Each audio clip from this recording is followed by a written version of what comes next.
En París y después en las demás ciudades se crea la Guardia Nacional, organización militar al servicio de la Revolución Triunfante. Las ciudades se organizan en comunas, electas popularmente. La de París, la más importante de todas, llega a encabezar la revolución. Aparecen los clubs, que son partidos políticos. En ellos se discuten los problemas, se toman acuerdos y se envían agitadores a la calle que informan al pueblo sobre todas las opiniones llamadas a seguir su línea política. La Convención. El momento culminante de la Revolución Francesa es el gobierno de la Convención, de 1792 a 1795, inaugurada el 20 de septiembre de 1792, declara abolida la monarquía y proclama la República el 21 de diciembre del mismo mes. Por sus pocas relaciones con el enemigo, el ciudadano Luis Capeto, antes conocido como el rey Luis XVI, es sometido a juicio, con vicio de traición y guillotinado en enero de 1793. Pocos meses después lo sucede en el trono su esposa María Antonieta. Para contrarrestar la situación en Francia, la Convención crea el Comité de Salud Pública y el Tribunal Revolucionario con poderes extraordinarios que en el transcurso del periodo jacobino de la Revolución adquieren cada vez más poder.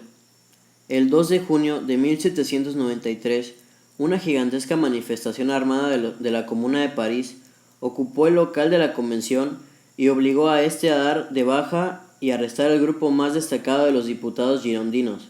Con este levantamiento popular, los jacobinos llegan a dirigir la Convención. El gobierno jacobino. De acuerdo con su posición radical, los jacobinos, apoyados en milicias locales, los ejércitos revolucionarios, se enfrentan con decisiones a la situación. Robespierre, el incorruptible, encabeza el Comité de Salud Pública. Hay sublevaciones de los girondinos en muchas partes de Francia, y estos entregan Tolón a los ingleses. La presión de los monárquicos y de los invasores aumenta. Marat, llamado el amigo del pueblo, por editar un periódico de este nombre, cae asesinado por Carlota Corday. Los jacobinos responden con el terror, que tienen por fin aplastar en su cuna todo intento contrarrevolucionario.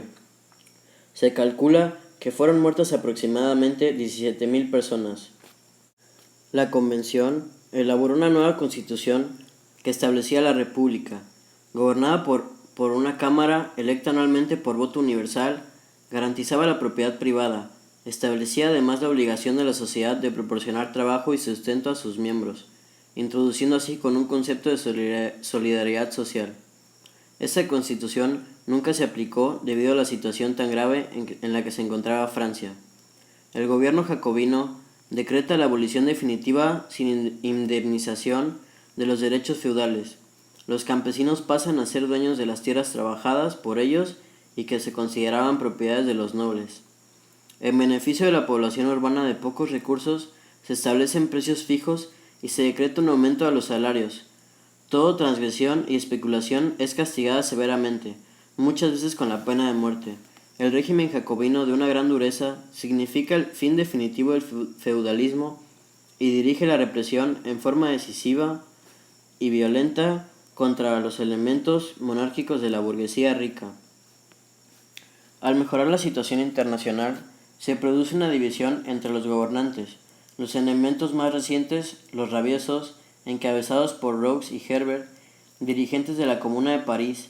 Ambas exigencias los llevan a chocar con el centro jacobino, encabezado por Robespierre.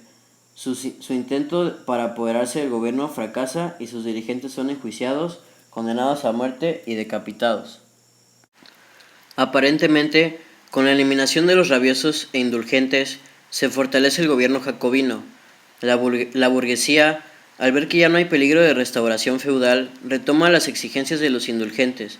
Esto lleva a un conflicto con Robespierre, quien pretendía seguir adelante con su línea férrea de consolidación revolucionaria burguesa.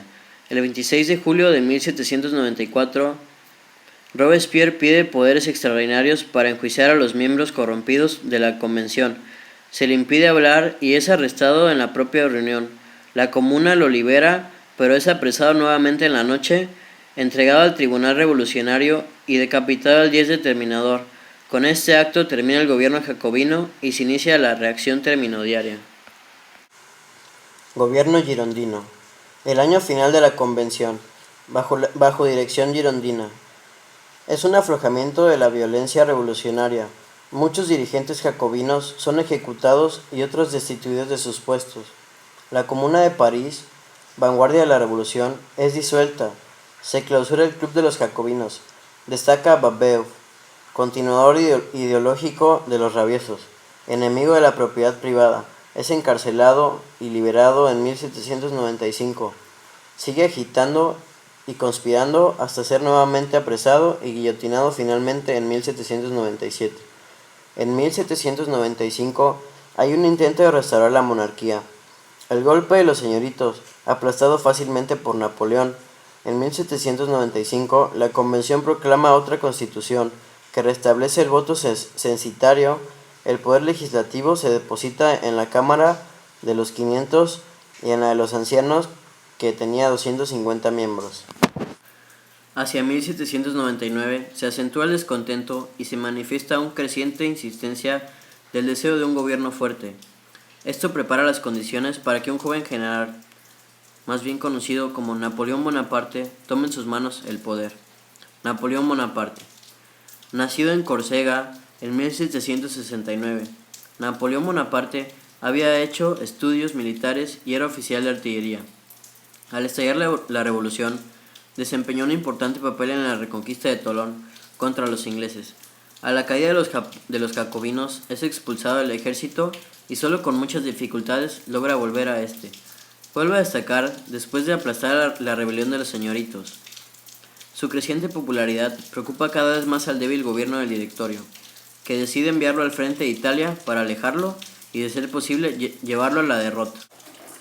El gobierno napoleónico duró casi 15 años. La política europea está bajo el signo de Napoleón. Los días 18 y 19 de Brumario, 9 y 10 de noviembre de 1799, Napoleón se había transformado en un primer cónsul. Modifica la Constitución y se da del título de cónsul único y vitalicio. Recibe además el derecho de nombrar a su sucesor, con lo que restablece el hecho de una monarquía hereditaria y casi absoluta. Una conspiración que tenía como fin de asesinar a Napoleón en 1803 es aprovechada hábilmente por él para hacerse nombrar emperador al año siguiente. Todos estos golpes que modifican la Constitución son aprobados después por votación popular. Rápidamente logra restablecer el orden en Francia. Centraliza nuevamente el poder sustituyendo a los funcionarios locales electos por prefectos o subprefectos nombrados. Reorganiza la administración hacendaria y logra restaurar el crédito y la capacidad de pago del Estado. Napoleón es dueño de casi toda Europa continental y aliado del único país fuerte que no está dominado por él. En el apogeo de su poder, Napoleón había ampliado considerablemente las fronteras de Francia, anectando Saboya, Holanda y las tierras al oeste del Rin. Otros países como Suiza y la Confederación del Rin estaban bajo su protectorado. En 1812 estalla la lucha entre las dos potencias. Napoleón invade Rusia con su gran ejército compuesto por más de 350.000 hombres. Los rusos se retiran, hostilizando a los franceses y entregándoles únicamente tierras calcinadas. En septiembre se libra la batalla de Borodino, donde Napoleón fuerza el paso hacia Moscú. La campaña de Rusia significa el fin del poderío napoleónico. Todavía logra defenderse algún tiempo con nuevos ejércitos, pero es derrotado finalmente en la batalla de Leipzig. Se retira a Francia, donde sus propios mariscales se niegan a seguir luchando, y es enviado como soberano a la pequeña isla de Elba. Bajo la vigilancia de los vencedores, los aliados imponen como gobernante de Francia a Luis XVIII, hermano de Luis XVI. Después de todo, Napoleón logra burlar la vigilancia de los aliados. Vuelve a Francia el 1 de marzo de 1815. Entra en las Tullerías el 20 del mismo mes y establece su gobierno de los 100 días. Ofrece la paz a los gobernantes europeos, pero estos lo declaran fuera de la ley y deciden combatirlo con las fuerzas disponibles. Napoleón presenta batalla, pero es derrotado en el Waterloo por una colisión de ejércitos que destacan los ingleses y los prusianos.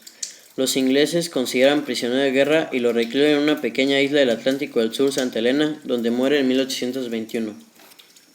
A pesar de que impone nuevamente la forma monárquica del gobierno de Francia y de que anula muchos de los derechos conquistados por la Revolución Francesa. El gobierno de Napoleón significó, en lo fundamental, la consolidación de lo realizado por la Revolución y el extender por algún tiempo el dominio de la burguesía francesa a todo el continente europeo, lleva y difunde las ideas democráticas y socava decisivamente las bases del absolutismo y del decadente régimen feudal. Y así es como damos finalizada la Revolución Francesa. Muchas gracias, mi nombre es José Ramón Fernández y este es mi tutorial de Historia Universal.